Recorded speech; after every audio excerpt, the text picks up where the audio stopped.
those decluttering questions everyone tells you to ask? Questions like, do you use it, or does it spark joy, or even, would you buy it again? And sure, they sound helpful until you're standing in your kitchen holding an ice cream maker, whispering, I don't know if you spark joy, but I also don't know if I'm allowed to throw you out. That's when those questions stop working. So today, let's flip the script. Instead of the same old expert advice, I'm giving you better questions. Questions that cut through the guilt, the nostalgia, and the someday excuses. So you can finally make decisions about the things you're stuck on and move forward. The first one is use versus blockage. Let's start with the classic, do you use this? The better question really is, what's this item stopping me from using instead? Sometimes it's not about whether you use something.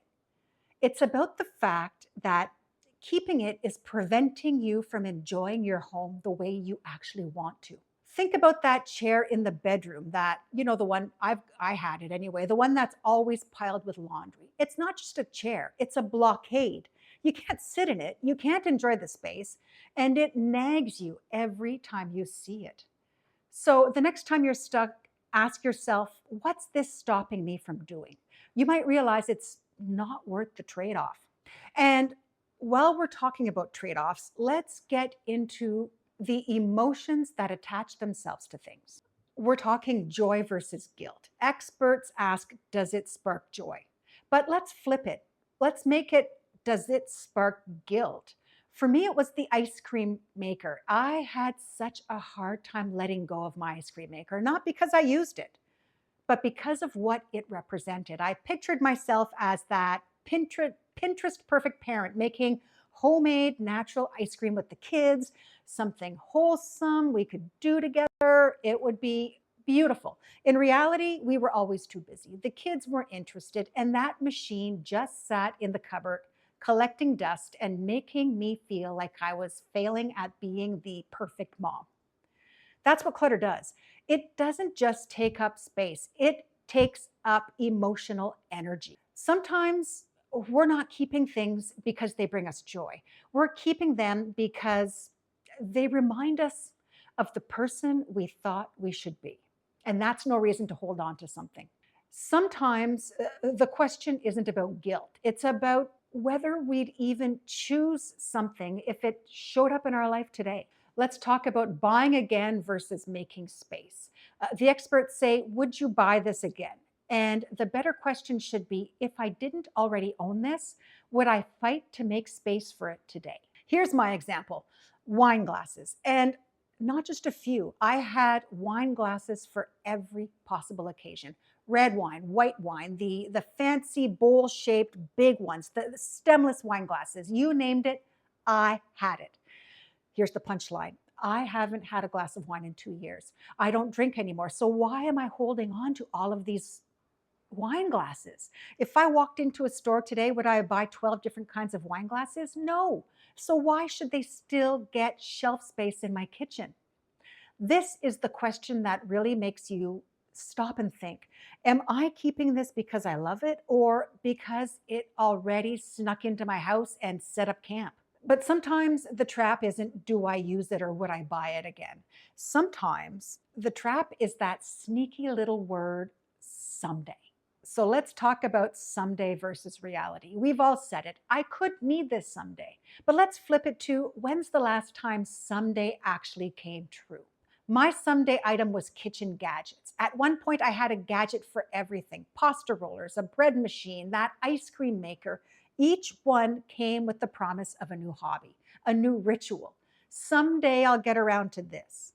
But someday rarely came. And every time I opened the cupboard, these gadgets were a reminder of projects never started. So here's the test. If someday hasn't happened in the last 5 years, is it really coming, or is it just weighing you down in the meantime? And this next one is where it starts to get personal, because sometimes the hardest clutter to let go of isn't about someday at all. It's about who we used to be. So let's talk about the identity check. Instead of, do I use this? Ask yourself, am I keeping this because of who I was or who I am now? For me, it was my high heels. I kept them long after we moved to cottage country. They belonged to a different version of me. The city me, the one that went into the office downtown every day, the me who had meetings, events, nights out. But here's the truth: rural me lives in boots and sandals. And those high heels were just collecting dust, taking up space, and reminding me of a life that doesn't fit me anymore. We all do this. We hold on to clothes for a career we left years ago, or we keep sports gear for hobbies we don't actually enjoy anymore. We cling to things because they represent a version of ourselves that we don't want to admit that we've outgrown. But here's the thing: keeping them doesn't keep that identity alive. It just clutters up the life you're living now. And sometimes it's not even about our own identity.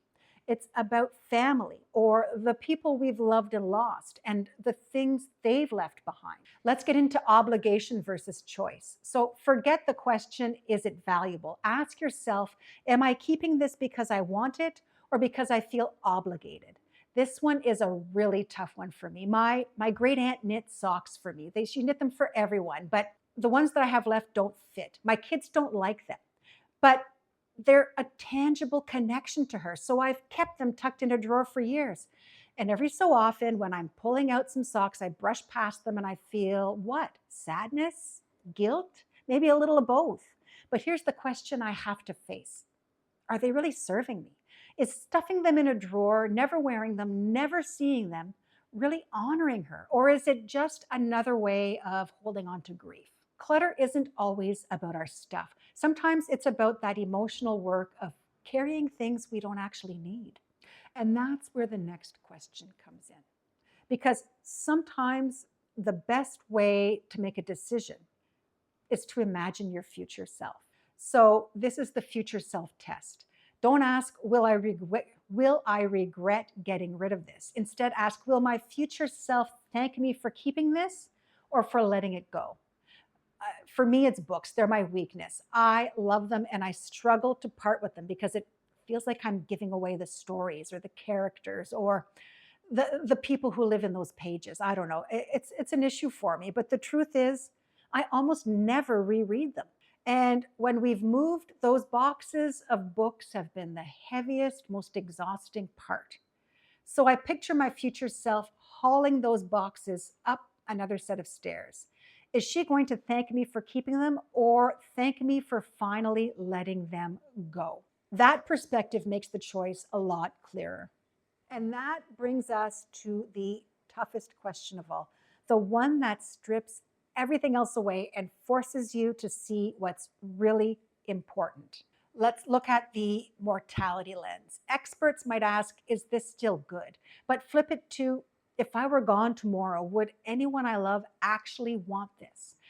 This is a hard one, but it's also very freeing. My kids aren't going to want a box of tangled cords from 2007. They're not going to want my random set of mixing bowls. They're probably not going to want my books.